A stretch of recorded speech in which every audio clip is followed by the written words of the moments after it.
जय भोलेनाथ। नमस्कार, मैं साधना पांडे मार्गदर्शन पे आपका स्वागत करती हूँ। दोस्तों, मैं बात करूंगी वट सावित्री व्रत 2023 में पूजा विधि कैसे करनी है, शुभ मुहूर्त कौन सा है, किस समय आपको पूजा करना चाहिए और हाँ, व्रत कब खोलना चाहिए।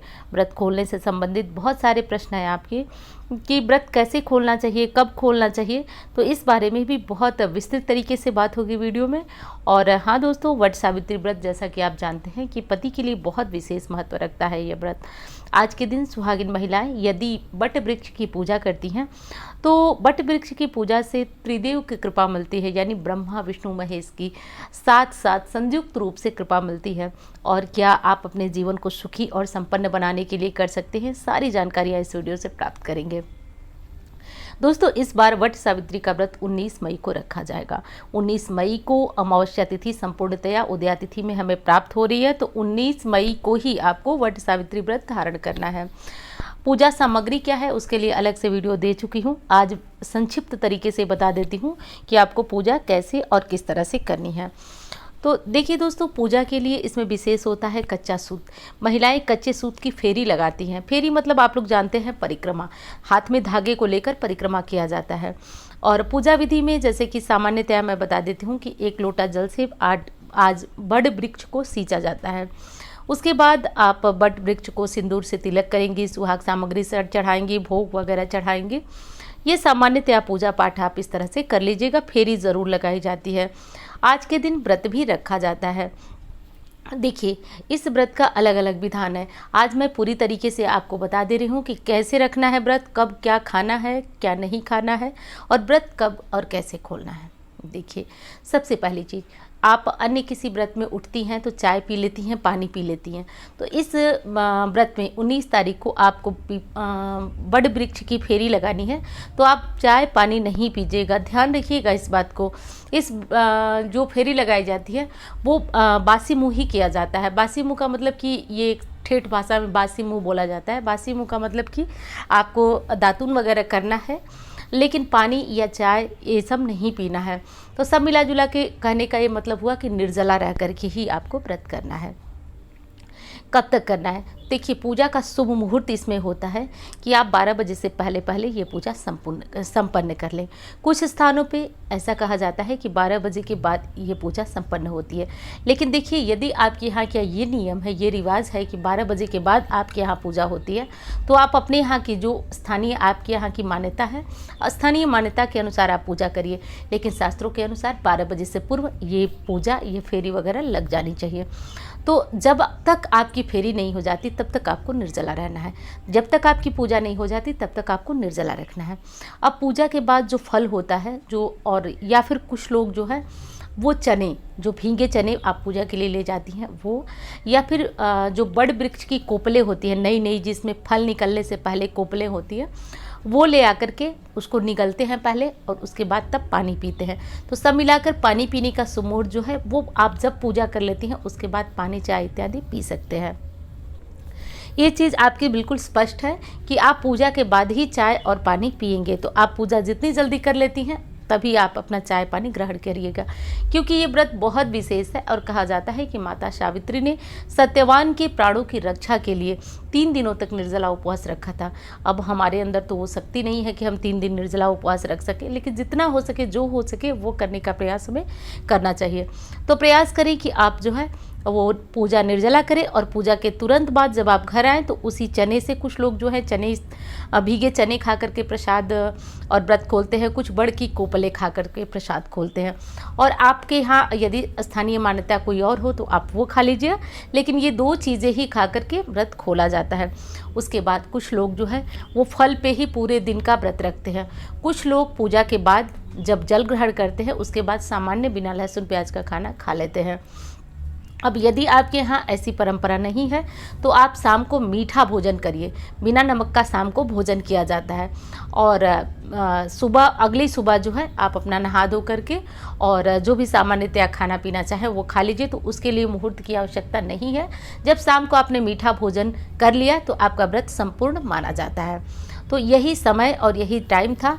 अब एक चीज़ और बता दूं कि पूजा करने में आपको किसी भी तरह की दिक्कत आ रही है, शरीर में कमजोरी है या कुछ भी दिक्कत है, तो आप पानी ले लीजिएगा। यदि ब्लड प्रेशर है या कोई भी दिक्कत आपको लग रही है कि चक्कर आएगा, कमजोरी है, या फिर आप प्रेग्नेंट है, कोई किसी तरह की दिक्कत है, तो आप पानी ले लीजिएगा, चाय ले लीजिएगा। क्योंकि सबसे बड़ी चीज़ होती है ना हमारा स्वास्थ्य। अगर हम चल ही नहीं सकते, कुछ कर ही नहीं सकते, तो पूजा पाठ तो उसके बाद है। तो किसी तरह की दिक्कत है तो पानी चाय वगैरह ले लीजिएगा। नहीं दिक्कत है, भगवान आपको स्वस्थ रखे हैं, तो आप इस नियम का पालन ज़रूर करिएगा। पूजा विधि में एक चीज़ का और ध्यान दीजिएगा। एक एक चीज़ मैं बता चुकी हूँ, बहुत सारी वीडियो जा चुकी है चैनल पे, तो एक बार उस वीडियो को अगर समय हो आपको तो चेक करिएगा। बहुत गूढ़ रहस्य वाली बातें आपको वहाँ से पता चलेगी और एक एक चीज़ आप वीडियो को देख करके समझ सकते हैं। पूजा में बांस के पंखे का प्रयोग ज़रूर करिएगा। बांस के पंखे का प्रयोग जो है दान करने के लिए भी किया जाता है और पूजा में बट वृक्ष को उससे हवा की जाती है। तो कारण मैंने बताया है, लेकिन फिर आपको बता देती हूँ कि सावित्री देवी ने अपने पति को जब इस तरह के पंखे से हवा कर रही थी, तो उस हवा में भी इतनी शक्ति थी, इतना तेज, इतना तपोबल था कि यम के दूत उस हवा के से दूर हो जा रहे थे, हट जा रहे थे, वो सत्यवान को छू भी नहीं पा रहे थे। तभी से नियम है कि हर सुहागिन महिला अपने पति को उसी जो जिससे वट वृक्ष को हवा करती है, वो लाकर अपने पति को उस पंखे से हवा अवश्य करती हैं। अब कुछ प्रश्न आया था कि पति यदि दूर हैं, नहीं हम कर पा रहे हैं, तो फिर क्या करें, कैसे हवा करें पति को। तो पंखा तो देखिए टूटने वाली चीज़ है नहीं। आप बांस का बना हुआ पंखा आप उसको रख लीजिए और जब आपके पति आते हैं तो आप इस पंखे से हवा करने का नियम एक बार अवश्य कर लीजिएगा। पारण का शुभ मुहूर्त मैंने बता दिया कि पारण कब और कैसे किस तरह करना है, ये चीज़ आपको ध्यान ज़रूर रखना है। पारण में देखिए हमारे यहाँ आप लोग पूछेंगे तो हमारे यहाँ चने खाए जाते हैं, जो काले चने जो पूजा में प्रयोग होते हैं। चने निगलने के बाद पानी पिया जाता है। उसके बाद हर स्थान का अलग अलग नियम होता है। हमारे यहाँ लोग सामान्यतः भोजन करते हैं, कुछ स्थानों पे नमक वाला नहीं बल्कि मीठा भोजन करते हैं। तो जो आपके यहाँ की परंपरा हो कर लीजिएगा। सब मिला जुला कर मोटे शब्द में आपको बता दूँ ना, तो सिर्फ आज फेरी लगाने का महत्व होता है। तो फेरी लगा लीजिएगा, व्रत जैसे चाहे वो रख लीजिएगा। नहीं भी रख पाते हैं तो कोई टेंशन वाली बात नहीं है, कर लीजिएगा। अब एक चीज़ और बता देती हूँ आपको। आज अखंड सौभाग्यवती यदि रहना चाहती हैं ना, तो चाहे हरतालिका तीज हो गया, करवा चौथ हो गया, वट सावित्री हो गया, इस दिन आप जितनी अच्छी सामग्री खुद के लिए लाती हैं, जो भी लाती हैं, आज वो सामग्री एक सेट लाइए और इसको किसी को दान करिए। दान आप किसी अपने को कर सकती हैं, किसी ब्राह्मण को कर सकती हैं, जो भी ठीक लगे। उसमें आप एक इत्र की शीशी ज़रूर रखिएगा। इत्र की शीशी रखने से क्या होगा, देखिए इत्र से शुक्र मजबूत होते हैं। शुक्र मजबूत होकर जीवन में पति पत्नी के बीच प्रेम भी बढ़ाते हैं। देखिए शुक्र का मतलब कि बहुत सारे लोग यही समझते हैं कि शुक्र जो है सिर्फ धन दौलत देते हैं, नहीं, वो पति पत्नी के बीच प्यार, संबंध और आपसी रिश्ते को मजबूत करने का काम भी करते हैं। तो आप लोग ये काम ज़रूर कर लीजिएगा। एक काम और करना है आपको, लेकिन दोस्तों उससे पहले कहना चाहूँगी, वीडियो अच्छी लगे तो एक लाइक ज़रूर करिएगा। आपके लाइक बहुत बड़ी प्रेरणा देते हैं। ऐसे लगता है कि नई बातें आपको पसंद आ रही हैं। चैनल को भी सब्सक्राइब कर लीजिएगा और इंस्टाग्राम, फेसबुक में मुझे फॉलो करना चाहे तो कर सकते हैं। और जो नंबर देख रहे हैं आप, इसमें मुझसे कुंडली दिखाना हो, ग्रहों की पोजीशन जानना हो, किसी भी सिचुएशन से आप परेशान हो, तो इन नंबरों पर संपर्क कर उससे बात कर सकते हैं।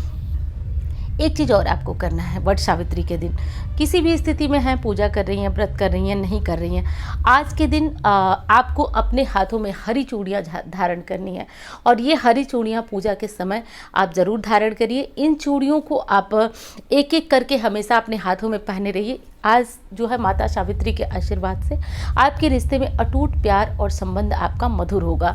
तो ऐसा ज़रूर कर लीजिएगा। विशेषकर वो बच्चियां जिनके नई नई शादी हुई है, रिश्ते में कुछ समझ में नहीं आ रहा है कि मतलब ये रिश्ता चलेगा, टिकेगा, नहीं टिकेगा, तो आप लोग आज हरी चूड़ियाँ धारण करिएगा और पूजा के बाद इन चूड़ियों को कम से कम 24 घंटे तक पहने रहिएगा। उसके बाद चूड़ियों को, कुछ चूड़ियों को निकाल लीजिएगा, कुछ पहने रहिएगा। कम से कम 6-7 महीने तक एक एक करके इन चूड़ियों को डालते रहिएगा। इससे आपसे रिश्ते मजबूत होंगे। जीवन में जो दुविधा की स्थिति आ गई है वो सब दूर होती है। तो ये सब जरूर कर लीजिएगा। पूजा का शुभ मुहूर्त ध्यान रखिएगा, दोपहर से पहले 12 बजे से पहले आप लोग कर लीजिएगा। पारण का मैंने पूरी तरह से समझा दिया आपको कि पारण कब, कैसे और किस तरह करना है। पूजा विधि की वीडियो यदि संभव रही तो ज़रूर आएगी। और हाँ, आपको सामग्री वगैरह नोट करना है तो सब वीडियो में बता चुकी हूँ, एक एक चीज़ मैं बता चुकी हूँ कि कैसे क्या करना है। तो आप लोग एक बार वीडियो को चेक करना ना भूलिए। तो चलिए दोस्तों, मिलती हूँ इस तरह के वीडियो के साथ। वीडियो अच्छी लगे तो लाइक करना मत भूलिएगा। धन्यवाद। हर हर महादेव।